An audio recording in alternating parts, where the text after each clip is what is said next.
అందించు కాపరి ఉషా కిరణాలు ఉదయకాలపు వాక్య ధ్యానమునకు మిమ్మల్ని ఆహ్వానిస్తున్నాం. ప్రార్థన. మా స్తుతులకు ఆధారభూతుడు అయిన పరమ తండ్రి, ఈ ఉదయకాల సమయానికై వందనములు స్తోత్రములు చెల్లించుకుంటున్నాం. తండ్రి, నీ కృపచేత మరి యొక్క దినమును అనుగ్రహించి దేవా, ప్రతి దినము ఇలాగూ ఆశీర్వదిస్తున్న నీ కృప కొరకు వందనాలు. తండ్రి, ఈ ఉదయ కాలమున మాతో మాట్లాడండి. నీ వాక్యంను విని గ్రహించుకొని ఇంకను నీకు సన్నిహితముగా రావటానికి మాకును సహాయము చేయమని యేసు పరిశుద్ధ నామమున అడిగి వేడుకుంటున్నాను పరమ తండ్రి, ఆమేన్. ఈ ఉదయకాలపు వాక్య భాగము దానియేలు గ్రంథము 4వ అధ్యాయము 34వ వచనము నుండి 37వ వచనం వరకు ఉన్న వాక్య భాగమును చదువుకుందాం. ఆ కాలము గడిచిన పిమ్మట నెబుకద్నెజరు, నేను మరలా మానవ బుద్ధి గలవాడనై నా కండ్లు ఆకాశము తట్టు ఎత్తి చిరంజీవియు సర్వోన్నతునకు దేవునికి స్తోత్రము చేసి ఘనపరిచి స్తుతించి తిని. ఆయన ఆధిపత్యము చిరకాలం వరకు, ఆయన రాజ్యము తరతరములకు నున్నవి. భూనివాసులందరూ ఆయన దృష్టికి ఎన్నికకు రానివారు. ఆయన పరలోక సేన ఎడలను భూనివాసుల ఎడలను తన చిత్తము చొప్పున జరిగించువాడు. ఆయన చేయి పట్టుకొని నీవేమి చేయుచున్నావని ఆయనతో చెప్పుటకు ఎవడునూ సమర్థుడు కాడు. ఆ సమయమందు నా బుద్ధి మరలా నాకు వచ్చెను. రాజ్య సంబంధముగు ప్రభావమును నా ఘనతయు నా తేజస్సును నాకు కలిగెను. నా మంత్రులను నా క్రింది అధిపతులను నా యొద్ద ఆలోచన చేయవచ్చిరి. నా రాజ్యము నాకు స్థిరపడగా నేను మరి ఎక్కువ ఘనత నొంది తిని. ఈలాగు నెబుకద్నెజరుని నేను పరలోక రాజు యొక్క కార్యములన్నీయు సత్యములను ఆయన మార్గములు న్యాయములనై ఉన్నవనియు గర్వంతో నటించు వారిని ఆయన అనపశక్తుడనియు ఆయనను స్తుతించుచు కొనియాడుచు ఘనపరచుచున్నాను.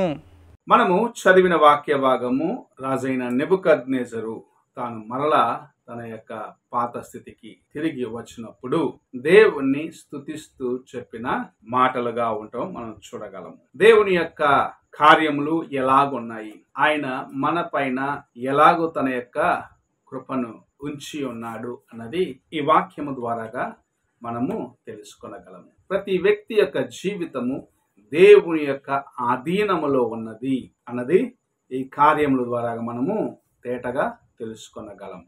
నెబుకద్నెజరు నేను కట్టించినది ఈ మహాబబులోను పట్టణం అని గర్వించినప్పుడు దేవుని చేత ముందుగానే హెచ్చరించబడిన వాడిగా ఆయన హెచ్చరికను అతడు నిర్లక్ష్యపరిచిన దాన్ని బట్టి 7 కాలములు తాను ఒక జంతు స్వభావము కలిగిన వ్యక్తిగా మార్చబడటం మనము చూడగలము. కాలము సంపూర్ణమైన తరువాత దేవుణ్ణి అతడు జ్ఞాపకం చేసుకున్న అనగా ఆకాశమందున్న దేవుని వైపు చూసినప్పుడు మరలా తన యొక్క స్వబుద్ధి తిరిగి వచ్చినప్పుడు అతడు చెప్పిన మాటలను ఇక్కడ మనము చూస్తూ ఉన్నాం. దేవుని యొక్క చేతిలో నీ జీవితమును నా జీవితమును ఉన్నది. ఆయన ఆధీనములోనే మనం ఉన్నామనేది ఎన్నడూ మర్చిపోరాని కార్యముగా. అనేకులు అనుకుంటారు, ఎవరు నా జీవితము నా ఇష్టానుసారముగా నేను జీవిస్తున్నాను, నన్ను ప్రశ్నించేదానికి ఎవరికి హక్కు లేదు అనే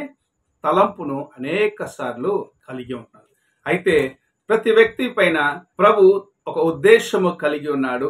ఆ ఉద్దేశములను సంపూర్ణము చేయటకై ఆయన యొక్క ఆధీనములో ఆ వ్యక్తి ఉన్నాడని గ్రహించుకొనవలసి ఉన్నది. నెబుకద్నెజరు యెరూషలేమును చెరపట్టినాడు. ఆ కాలంలో అతని వంటి రాజు మరి ఒక వ్యక్తి లేడు. మహాబబులోను పట్టణాన్ని నేను కట్టించినాను అని ఎంతో గర్వించినాడు. కానీ తన కాలములు, తన యొక్క జీవితములో దేవుడు కలిగి ఉన్న ఆ యొక్క తలంపులు ఏమిటో గ్రహించుకోకుండా తాను గర్వించినప్పుడు తన యొక్క స్థితి ఎంత దయనీయముగా ఉన్నదని తెలుసుకొనగలిగినాడు. ఈ ఉదయకాలమున నీవు దేన్ని చూసి గర్విస్తున్నావు? ఏ కార్యము చేత నేను ఇంత గొప్పవాడిగా ఉన్నానని గర్విస్తున్నావో ఆ కార్యమును ప్రభు నీ యొద్ద నుండి తీసివేసిన ఎడల నీవు ఎలాంటి స్థితికి త్రోయబడతావో, ఎలాగూ నీ యొక్క జీవితం ఉంటుందో అని ప్రశ్నించుకోమంటాడు. నిజముగా నిన్ను ప్రభు అలాంటి ఒక పరిస్థితికి త్రోసినట్లయితే నీవు ఎలాగుంటావో పరీక్షించుకోవాల్సిన వ్యక్తిగా ఉన్నావు. నీ యొక్క జీవితములో నేను ఇంత గొప్ప ఉద్యోగములో ఉన్నాను, మంచి హోదాలో ఉన్నాను, నా వంటి వాడు మరి ఒకడు లేదు అని నీవు గర్విస్తున్నావేమో. నేను చేసే కార్యములు ఎవరు చేయలేరు అని గర్విస్తున్నావేమో.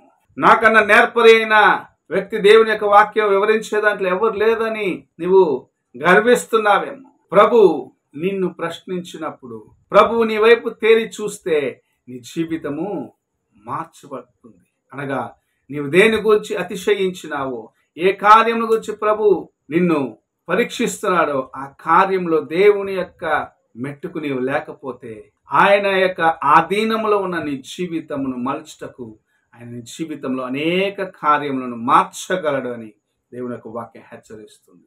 అందుకే మనము ప్రతి దినము దీనులుగా దేవుని ఎదుట యథార్థముగా జీవిస్తూ జీవితములను పరీక్షించుకుంటూ ఆయన కోసం నమ్మకముగా జీవించేదానికి, ఆయన కోసము యథార్థముగా జీవించేదాని కోసం ప్రయత్నించాలని ప్రభు హెచ్చరిస్తూ ఉన్నాడు. ఏ కార్యము చేత నీవు అతిశయించవద్దు, ఏ కార్యమును చూసి నీవు గర్వించవద్దు. ఎందుకంటే నీవు దేవుని యొక్క ఆధీనంలో ఉన్నావు.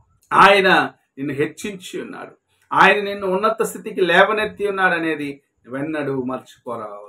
నెబుకద్నెజరు ఆ కార్యమును మార్చిన దినమున, నా వంటి వాడు మరి ఒకటి లేడు అనుకున్న దినమున తను జంతు స్వభావమునకు మార్చబడి మనుషుల నుండి త్రోలివేయబడ్డాడని దేవుని యొక్క వాక్యం సెలవిస్తుంది. నీవు కూడా దేని గురించి అతిశయిస్తున్నావో, దేవునికి చెందవలసిన ఘనతను నీవు తీసివేసి ఏ కార్యమును చూసి నీవు అతిశయిస్తున్నావో ఆ కార్యము నీ యొద్దట నుండి తీసివేయబడిన దినమున ఈ జీవితము ఎలాగుంటుందో అని పరీక్షించుకోమని ప్రభు ఒక హెచ్చరిక ఈ కార్యమును మన ముందు ఉంచి ఉన్నాడు.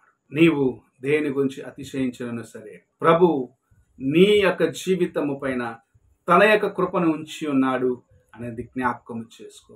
నీవు అతిశయిస్తున్న కార్యమును ఆయన నీ ఎదురు తీసివేయక ముందే నీవు సరి చేసుకొని దేవునికి లోబడిన వ్యక్తిగా నమ్మకస్తుగా ఆయన యొక్క పాదములలో నీవు శరణజొచ్చినట్లయితే ఆయన ఆశీర్వదించి అనేకుల మధ్యలో ఇంకనూ ఉన్నతమైన మెట్టుకు హెచ్చిస్తారని దేవుని యొక్క వాక్యం సెలవిస్తుంది.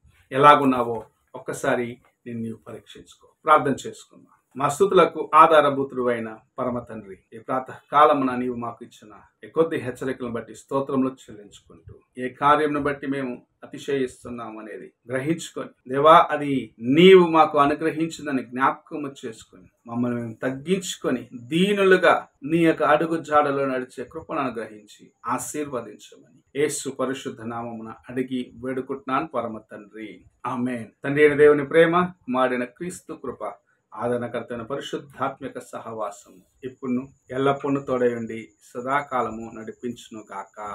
ఆమేన్.